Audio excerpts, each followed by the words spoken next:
What's up guys, Ryan with D. This is the Kawasaki KLX 110. Let's check it out.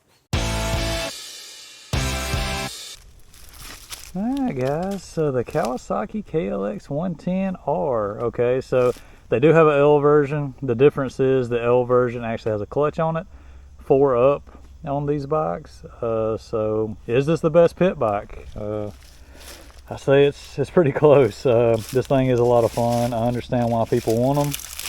And you can kind of see that on how these little jokers sort of hold their price. When used to, you could get these things for under $1,000 with ease.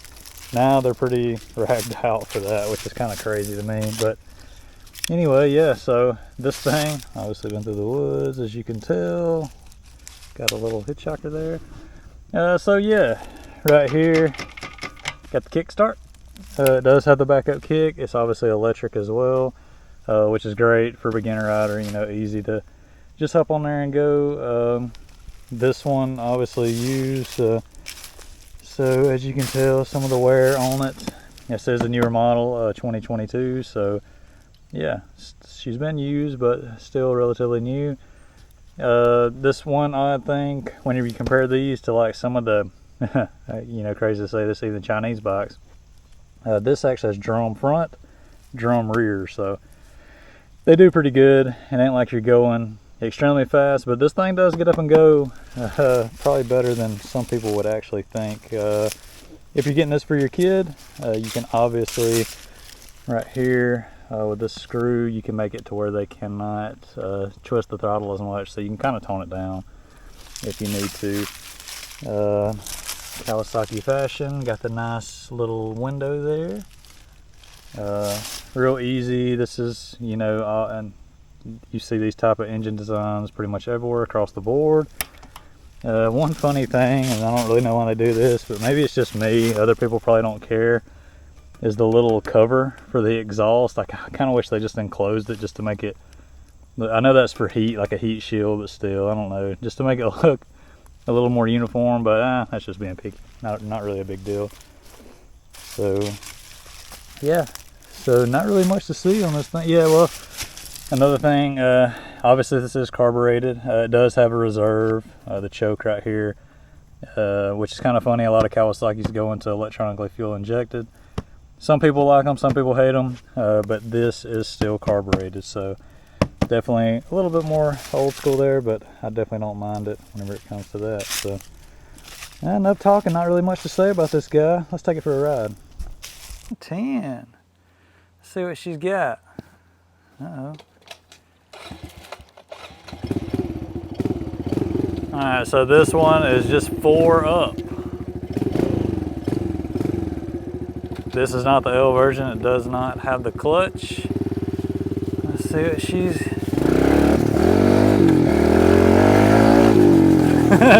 she's got a little bit of power.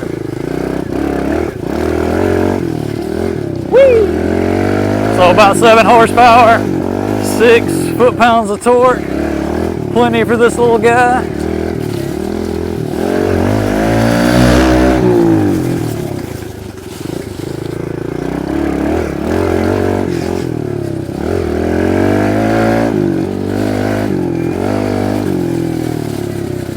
Oh yeah, that's pretty cool. Kind of perfect for the trail, to say the least.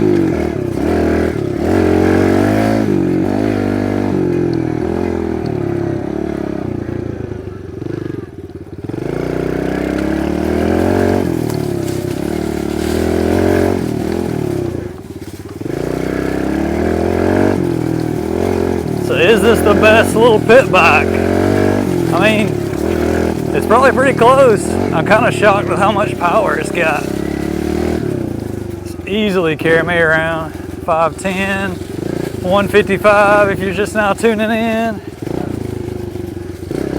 They do have an L version which does have the clutch, depending on, you know, obviously your kid's skill set. This thing is definitely fun. I see why people want them.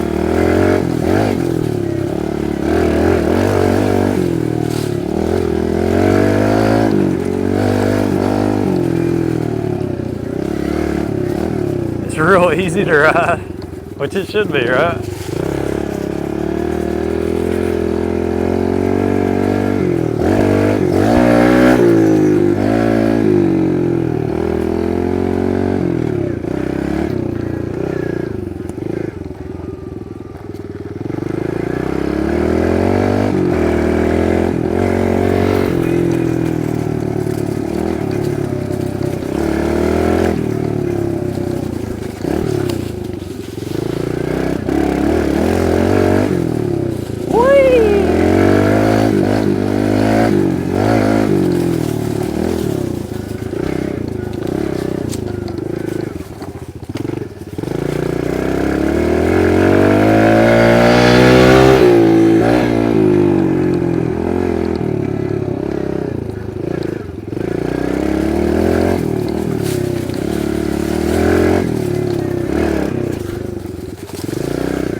Alright, so a little bit about her. So far, she feels really planted. It definitely feels like a well-made bike. It is carbureted, obviously. I think the Honda is the only one that actually is fuel injected, which is funny because usually it's the other way around. Kawasaki's fuel injected and a Honda is carbureted, but that's not the case with this guy.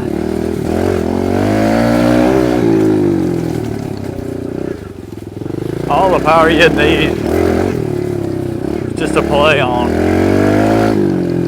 Definitely an old school vibe when you get on it, unlike the electric bikes. Meaning, you know, the nice shifts, the power from an actual combustion engine rather than, you don't have the surge of power like on the electric ones, or if I did that much, depending on which electric one, it would definitely lift up. I see why people want these things now.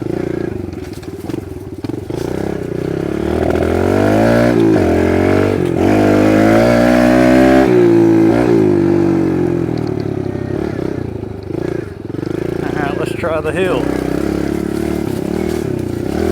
I know it's gonna have no problem with the hill, but let's see.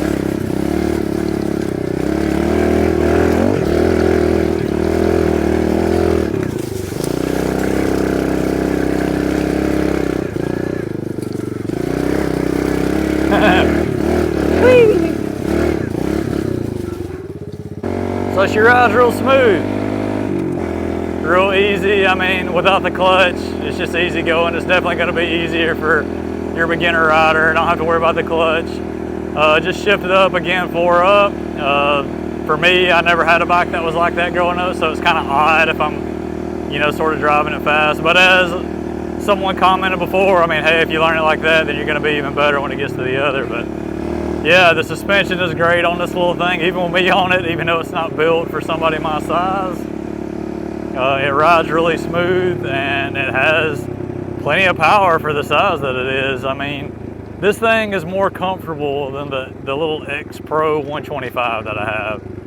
Like this one I could actually ride, even though it's smaller and it's not really, you wouldn't think that it would be any comfortable because you are hunched over without a doubt, but it's more comfortable to me than that bike. Like I could actually ride this thing for most of the day and have a lot of fun on it.